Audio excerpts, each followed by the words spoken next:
السلام عليكم ورحمة الله وبركاته، متابعي الأعزاء في كل مكان، أسعد الله قلوبكم، أسعد الله أوقاتكم. أما قبل، اللهم صل وسلم وزد وبارك على نبينا محمد صلى الله عليه وسلم. أما بعد، كي لا أطيل عليكم، كيف أتفقد عش الحسون؟ خصوصا أن في بدايات بناء العش لو لمسنا العش بأيدينا سنترك أثرا على العش ستتعرف عليه الأنثى فستهجر العش. طبعا سواء كان في بداية بناء العش أو في بعد وضع البيض أو تفقد الفروخ، هناك طريقة سهلة وآمنة جدا لتفقد عش الحسون، ألا وهي المرآة. نقوم بجلب مرآة بهذا الشكل، وإذا كان العش عالي وبعيد نربط في هذه المرآة عصا، نربطها ونثبتها ثم نرفعها عاليا فنرى العش من خلال المرآة. الآن أريكم العش الجديد من الداخل دون أن ألمسه. التصوير من داخل المرآة، تفضلوا شوفوا معنا.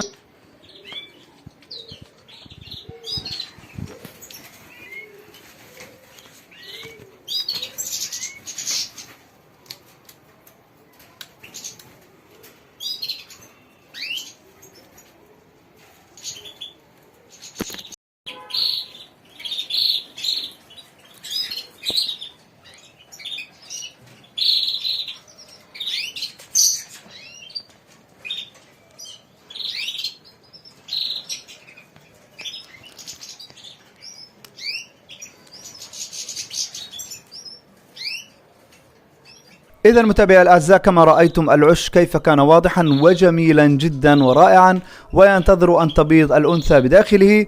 تابعونا وانتظروا، هناك سيكون شرح في المستقبل عن أنواع عمليات التشغيل وأنواع الحساسين وكيفية تشغيل الحسون الخلوي أو الحسون من إنتاج القفص، وكيف ننتقل من مرحلة إلى مرحلة، من مرحلة المطير إلى مرحلة أقفاص التعشيش. هذا والله الموفق، والسلام عليكم ورحمة الله وبركاته.